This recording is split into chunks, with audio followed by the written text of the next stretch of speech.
Bonjour, bienvenue dans les coups de cœur de la librairie Point Virgule. Aujourd'hui, je vous emmène aux États-Unis dans 3 États différents, mais qui ont un point commun, le racisme.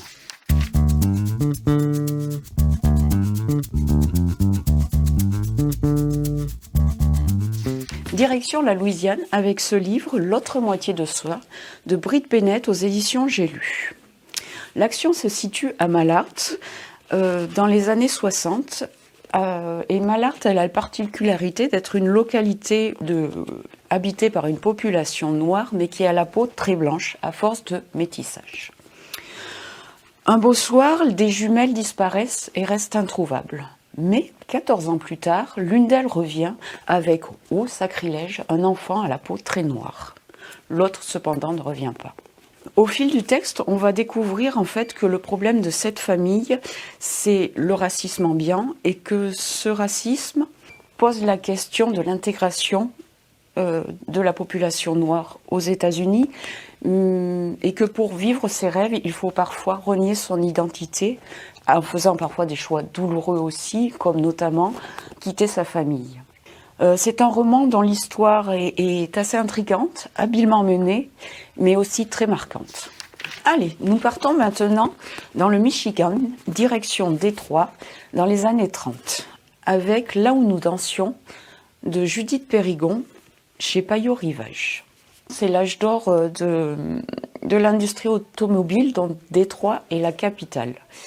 Le travail coule à flot, et afin de loger la population noire venue du sud des États-Unis, on construit des tours pour qu'ils aient des conditions, pour qu'ils vivent dans des logements salubres. La vie est rythmée par la soul, le blues, et d'ailleurs de ces tours naîtront des célébrités telles Stevie Wonder, les Suprêmes, Diana Ross. À partir des années 60, la crise économique commence et menace cet Eldorado. C'est alors la longue descente aux enfers de Détroit. Le centre-ville est délaissé par les Blancs. Les tours, par manque d'entretien, se délabrent. La population noire est délaissée. Les fléaux tels le chômage, la drogue, la criminalité se développent. Et dans les années 2010, Détroit est en faillite et les tours sont finalement détruites. Cette histoire est assez émouvante, mais aussi très enrichissante. Elle évoque les lois impitoyables du capitalisme et du profit qui amplifie la ségrégation raciale et sociale.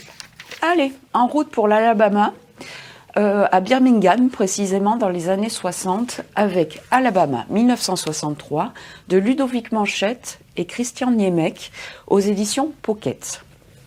Donc une série de meurtres envers des jeunes filles noires reste irrésolue. Et face à la passivité de la police, qui est bien sûr blanche et raciste, un couple afro-américain décide de faire appel à un détective privé blanc. Enfin, c'est un détective alcoolique et aigri, mais qui accepte de mener l'enquête et qui s'associe alors à sa femme de ménage, qui elle est noire, dégourdie et plutôt volontaire. Mais est-ce que ce duo improbable va pouvoir réussira-t-il à découvrir le véritable coupable ?